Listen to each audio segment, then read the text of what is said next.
paz do Senhor, meus irmãos, sejam todos bem-vindos.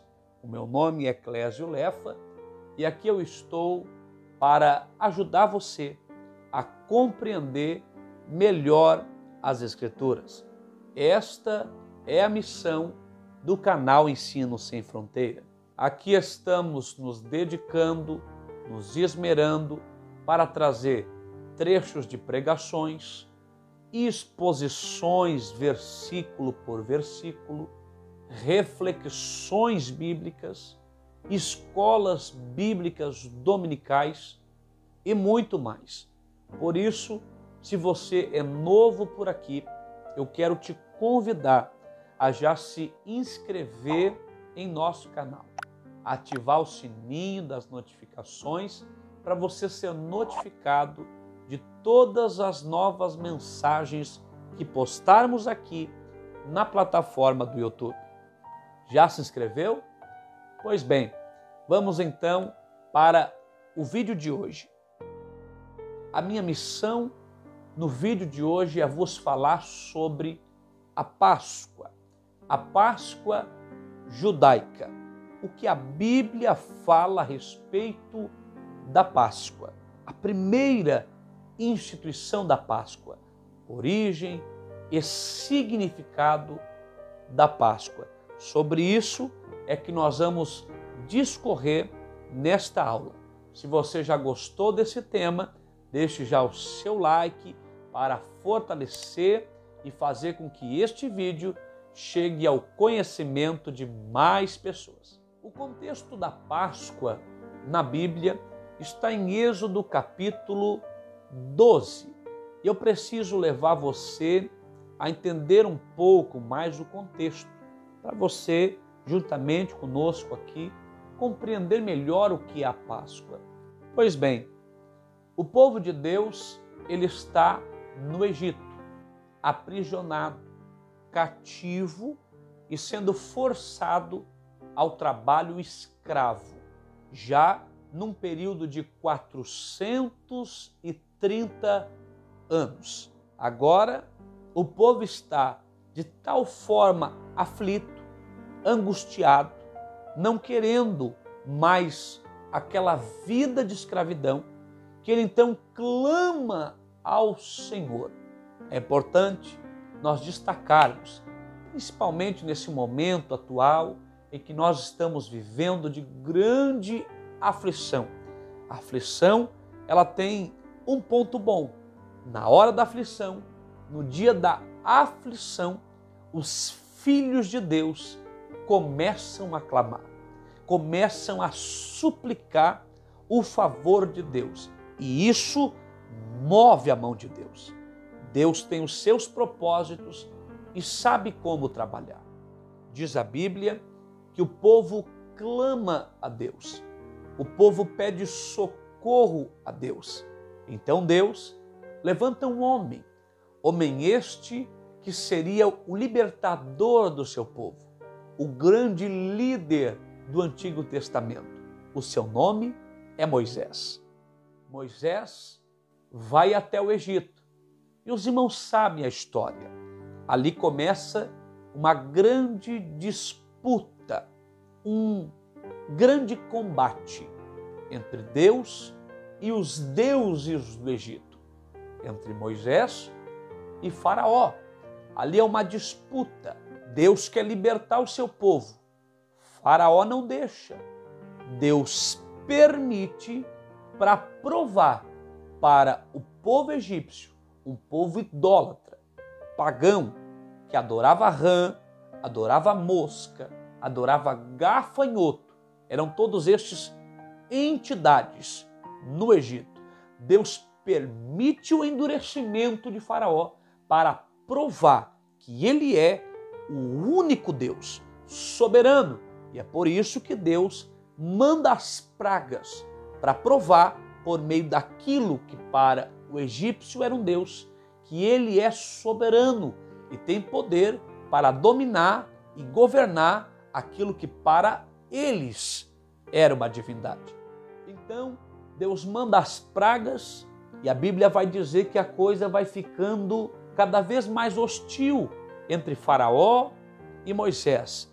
Faraó, então, ameaça o povo de Deus, ameaça o povo de Israel, o primogênito de Deus. É aí que Deus, então, vai enviar a 10ª praga, a praga que consistia no anjo da morte, o anjo da destruição, que passaria por todas as terras do Egito, matando todos os primogênitos do Egito. Era Deus dizendo: tu ameaça o meu primogênito e eu destruo todos os teus. Mas e o povo de Deus? O povo de Israel sofreria também este dano? Esta praga chegaria também à sua tenda, à sua casa? Não. Deus tinha um projeto de redenção para o seu povo, porém este precisava obedecer às suas ordens. Se o povo obedece, tem livramento. Se o povo é submisso à direção que Deus dá por meio de Moisés, autoridade constituída, então o livramento de Deus chega, a redenção de Deus acontece. Você está entendendo isso? O que tem que fazer para ser redimido, salvo por Deus desta praga? Deus fala a Moisés no capítulo 12 do Êxodo, para então, no mês conhecido como mês de Nissan, que seria mais ou menos o final do nosso março, início do nosso abril, aproximadamente, no mês de Nissan, no dia 10, o povo então deveria, em cada casa, em cada família, tomar para si um cordeiro. Esse cordeiro não podia ser um cordeiro defeituoso. Tinha que ser um cordeiro sem mácula, sem defeito, sem nada quebrado, sem nada fora do padrão. Tinha que ser sem mácula, um cordeiro perfeito. Então diz a Bíblia que este cordeiro, após ser tomado no dia 10, ele precisaria passar por 4 dias de exame, 4 dias de observação, para ver então se não havia mesmo um defeito naquele animal. E então, no 14º dia, esse cordeiro era sacrificado, esse cordeiro era imolado. Pegavam então o seu sangue, o sangue deste cordeiro, e aspergiam nos batentes e nos umbrais das portas, ou seja, aos lados e também em cima da sua porta. Deveriam estes marcar a sua casa, a entrada, a sua porta, com o sangue do cordeiro. E então, após aspergir o sangue nos batentes e nos umbrais das portas, então o povo deveria, cada um na sua família, deveria entrar para dentro da sua casa e então comer do cordeiro, juntamente com ervas amargas e com pães asmos. Esta era a Páscoa dos judeus. O cordeiro imolado, sangue nas portas, come o cordeiro, juntamente com pães asmos e ervas amargas. O cordeiro é um símbolo claro da pessoa do nosso Senhor Jesus Cristo. Já já veremos um texto que afirma isso. Os pães asmos representam a pureza, a santidade, a vida incontaminada, sem fermento. Ervas amargas representam o sofrimento que Israel passou no Egito. Então, pense agora aqui um pouquinho. Comendo o cordeiro pelo qual o povo seria liberto, o cordeiro pelo qual o povo seria redimido, o cordeiro pelo qual o povo seria salvo, eles tinham um acompanhamento, as ervas amargas, que lembravam do sofrimento que tiveram no Egito. Então, vai se alegrando com a salvação, lembrando da onde Deus está te tirando. Vai se alegrando com a salvação, lembrando da onde Deus te tirou. O bendito seja o nome do Senhor. E enquanto isso, o anjo da morte está passando pelo Egito e está ceifando todos os primogênitos. A morte está chegando para todos, com exceção daqueles que têm na sua porta a marca do sangue do Cordeiro. Leiamos Êxodo, capítulo 12 e o versículo 13. E aquele sangue vos será por sinal nas casas em que estiverdes. Vendo eu sangue, passarei por cima de vós, e não haverá entre vós praga de mortandade, quando eu ferir a terra do Egito. Note que agora ficou mais claro para nós o significado do nome Páscoa, do hebraico Pessah, significa pular além da marca, passar por cima. Imagine que a minha mão é a casa dos israelitas que foi marcada com sangue. Lá vem o anjo da morte, vai destruir tudo, vai acabar com tudo. É juízo de Deus, é sentença de Deus, é condenação de Deus. Porém, quando ele chega perto da casa e vê o sangue, então, nos umbrais e nos batentes das portas, então ele faz isso aqui, ó. Ele pula por cima, ele passa além da marca. Glória a Deus! Então, a Páscoa pela qual nós cremos, vivemos e celebramos não tem muito a ver com os ovos de chocolate e com o coelho da Páscoa. Tem a ver com libertação, redenção e ressurreição. Por que ressurreição? Porque foi na Páscoa que Deus concedeu ao seu povo vitória sobre a morte. E a ressurreição nada mais é do que isso, a vitória sobre a morte. A Páscoa instituída no capítulo 12 do Êxodo, no Antigo Testamento, na Nova Aliança, ou no Novo Testamento, como você preferir, ela vai ser substituída pela Santa Ceia.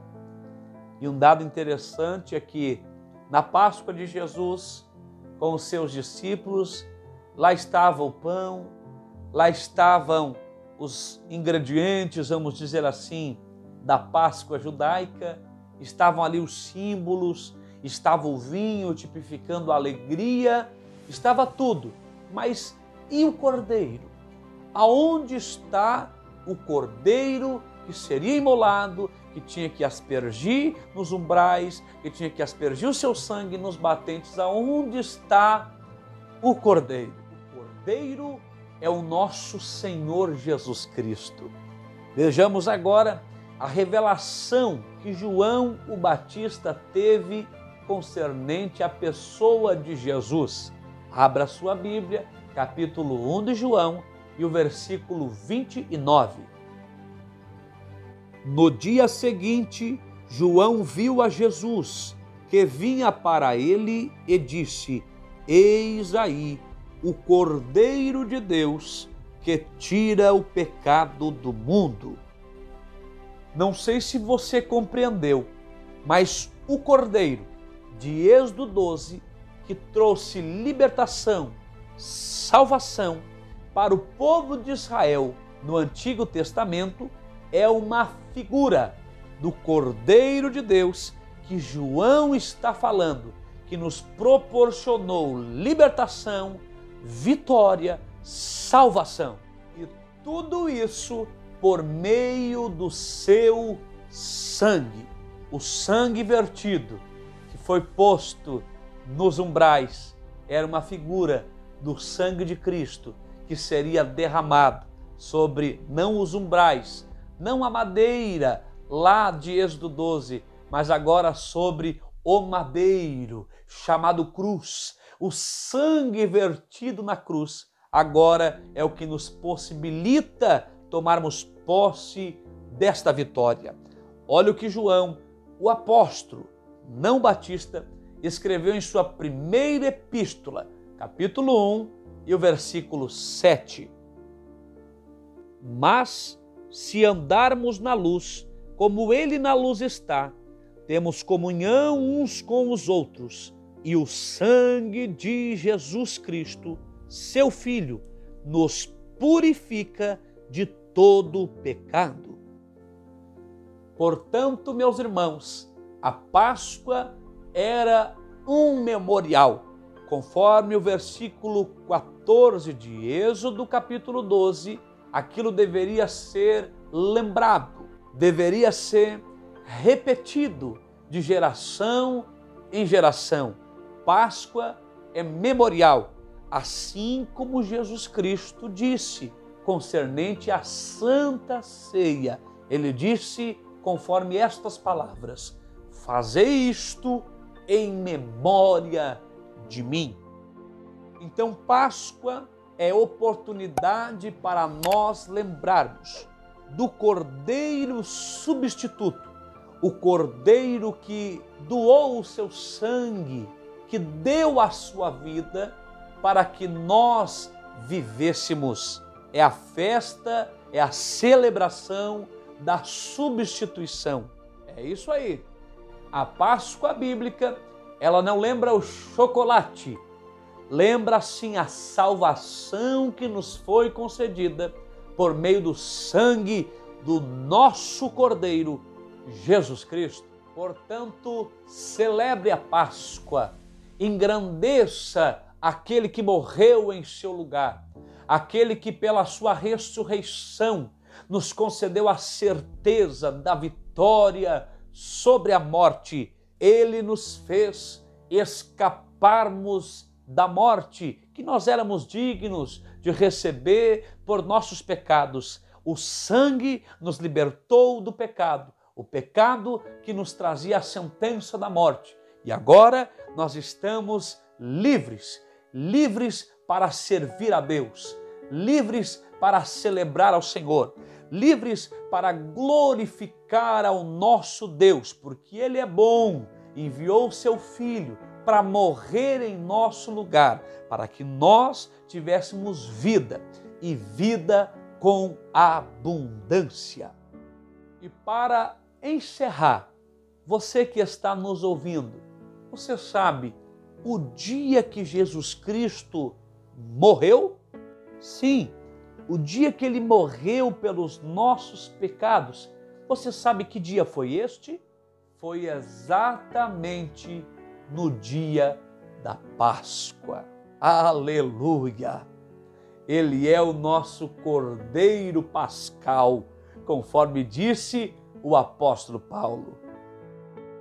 Pois bem, meus irmãos, a pergunta que não quer calar é esta: mas então, nós não devemos comer chocolate? Chocolate é do diabo, dos demônios? Não podemos comer os deliciosos ovos de chocolate? Bom, isto é uma decisão sua. Se você não quer comer e não sabe o que fazer com estes ovos de chocolate, me chama no privado que eu vou lhe passar o meu endereço. Não somente nessa data de Páscoa, mas em todo o restante do ano. Sempre que você quiser fazer uma boa ação e nos dar chocolate, eles sempre são bem-vindos. Nós aqui em casa amamos chocolate, seja em formato de ovos, seja em formato de coelhinhos, seja em formato de carros, enfim, nós amamos chocolate. Pode me chamar, lhe darei meu endereço, receberei o chocolate com muita alegria no meu coração. Brincadeiras à parte, meus irmãos, a nossa missão, ela foi concluída. Quis aqui transmitir a você que ficou conosco aqui até o final o significado e a origem da Páscoa à luz da Bíblia, aquilo que a Bíblia relata a respeito do que é a Páscoa. Espero que eu tenha servido em algo com a sua vida espiritual. E se caso isto tenha ocorrido, eu quero lhe pedir a sua contribuição, deixando o seu like, compartilhando os nossos vídeos, fazendo eles chegar mais longe, para que mais pessoas compreendam melhor o que é a Páscoa.